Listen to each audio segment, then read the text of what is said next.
Hello, bachcho. Let's read this question. The question says the bacteria generally used for genetic engineering is Agrobacterium or Bacillus or Pseudomonas or Clostridium.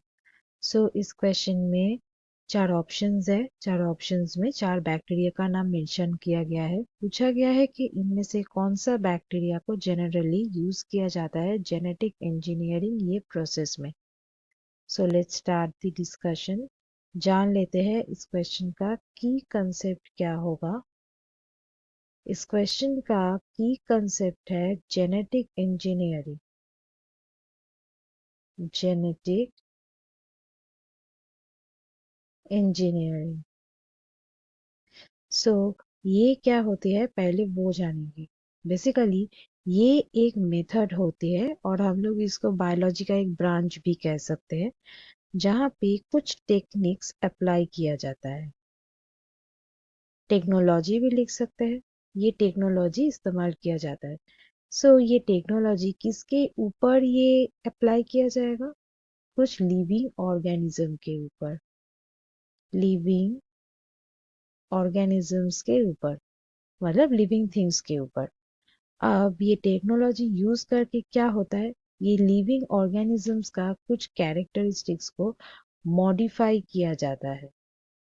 इसमें आता है modification, और modification के बाद कुछ desired traits और desired characteristics हम लोग अचीव कर सकते हैं। डिजायर्ड कुछ फीचर्स है उसको अचीव कर सकते हैं। इसी को कहा जाता है जेनेटिक इंजीनियरिंग। सो जो बैक्टीरिया ये जेनेटिक इंजीनियरिंग प्रोसेस में सबसे ज़्यादा यूज होता है वो है एग्रोबैक्टीरियम। Agrobacterium tumefaciens.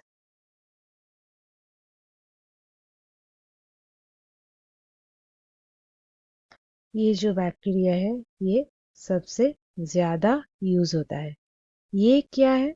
ये बेसिकली एक सॉइल प्लांट पैथोजेनिक बैक्टीरियम है जो कैरी कर सकता है टी प्लाज्मिड को। अब ये टी प्लाज्मिड क्या है? ये है ट्यूमर इंड्यूसिंग प्लाज्मिड। अब ये प्रोसेस में क्या होता है कि ये जो बैक्टीरिया है ये टी प्लाज्मिड का एक पर्टिकुलर सेगमेंट को ट्रांसफर कर सकता है। कहाँ पे? जो इन्फेक्टेड सेल है उसके न्यूक्लियस में। न्यूक्लियस ऑफ इन्फेक्टेड सेल्स, वो इन्फेक्टेड सेल्स का न्यूक्लियस में उसको ट्रांसफर कर सकता है। और ये जो ट्रांसफर जो टी डीएनए है, ये जो टी डीएनए है, ये टी डीएनए देन इंटीग्रेटेड करेगा होस्ट जीनोम के साथ। ये इंटीग्रेटेड हो गया होस्ट जीनोम के साथ, और होस्ट जीनोम के साथ इंटीग्रेशन के बाद ये उसको ट्रांसक्राइब करेगा। ट्रांसक्राइब। अब ये एग्रोबैक्टीरियम का एक एबिलिटी है कि ये जो टीडीएनए है उसको ट्रांसफर कर सके होस्ट जीनोम में, होस्ट बॉडी में। सो ये अप टू 25 केबी,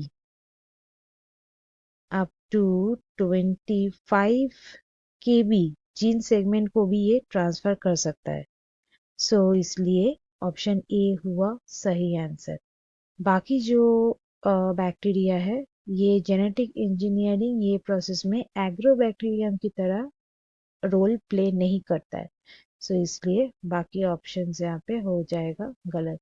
सबसे ज़्यादा यूज होता है एग्रोबैक्टीरियम, इसलिए ऑप्शन ए हुआ है सही। So students, hope you understood it well. Best of luck.